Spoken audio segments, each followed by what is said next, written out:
So, if you had $1,000 to spend on a compact leg press, would you put it all into the $999 Force USA compact, or save $400 on the Mikolo LP10 at $599 and use that leftover money to build out more of your home gym?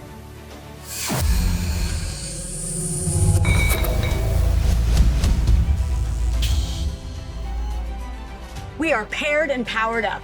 Real reviews in real home gyms. We don't film in fancy studios. We film right here in our living room gym where we actually train every day. Our goal is to help you decide what's worth it and what isn't. So if you like seeing real people actually using this equipment, hit subscribe and join us for the ride. And before we get into the details, some transparency. We received the Mikolo LP10 for free from GMWD. And if you've been following social media, you've probably noticed that Mikolo and GMWD have been collaborating more closely lately. Because of that, because there's a $400 price gap, it wouldn't be fair to frame this as a straight comparison to the Force USA. Instead, we're asking you, would you rather save $400 and put it towards other gym essentials, or pay for the premium build of the Force? And just so you know, if you do decide to go budget, we've got our GMWD affiliate link down below. It won't cost you anything extra, but it does help support our channel while saving you some money. The Force USA Compact is the bigger, heavier option. Its footprint measures 52 inches wide, 65 inches deep, and it stands 57 inches tall. It's built like a premium piece of equipment with thick steel and a presence that feels substantial in the room. The Mikolo LP10 comes in smaller, standing in at 47 inches tall, and although it's slightly deeper than the Force, you notice the difference most in the footplate. Right away, you can tell this machine is designed to fit into tighter home gyms while still giving you that leg press and hack squat function. The Force dominates when it comes to stance variety. That massive footplate lets you go wide, narrow, toes out, or high and low placements. Basically, you can target your legs from every angle. The Mikolo's plate is much smaller. That makes it easier to manage in a compact space, but it limits the variety of foot placement. You'll get your basics covered, but you won't have the same flexibility the Force gives you. So the Force Compact feels rock solid under load, but one of its quirks is that the carriage design can limit your range of motion. We actually talked about this in our hack range of motion video, where the mechanics stop you from getting as deep as some lifters might want. The Mikolo's smaller footplate doesn't let you go super wide, so that cuts down some range of motion options compared to the Force. But the carriage seat design is actually shorter than the Force's, and that's a good thing. It's a key factor in letting you keep your range of motion deeper when you're in the hack squat mode. Now, here's something we noticed. The Mikolo actually feels much better once you've got some load on it. Empty, the carriage can feel a little rough, but once you add weight, it smooths out nicely. The Force, by comparison, feels smooth whether it's loaded or not. Force USA rates their compact at 660 pounds loaded with plates. That's on top of your body weight, and that number is for dynamic training.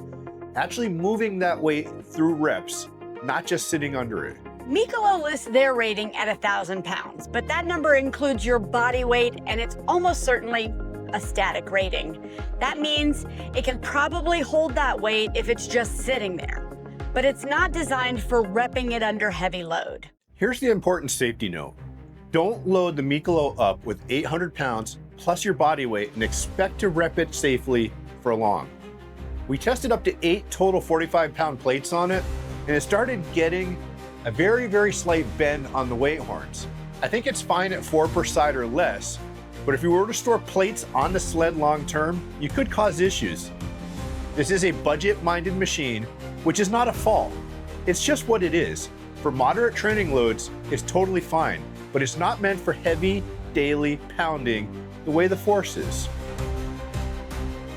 2 plates. 4 plates.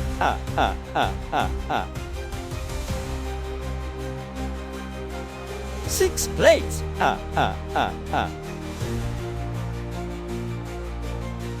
it plates.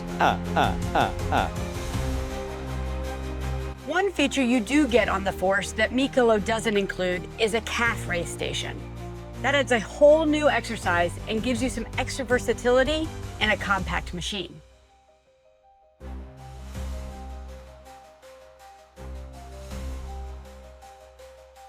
Mikolo, on the other hand, sneaks in band pegs.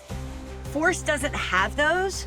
For anyone who likes to add bands for progressive resistance or variety, that's a bonus you're gonna get at a budget price.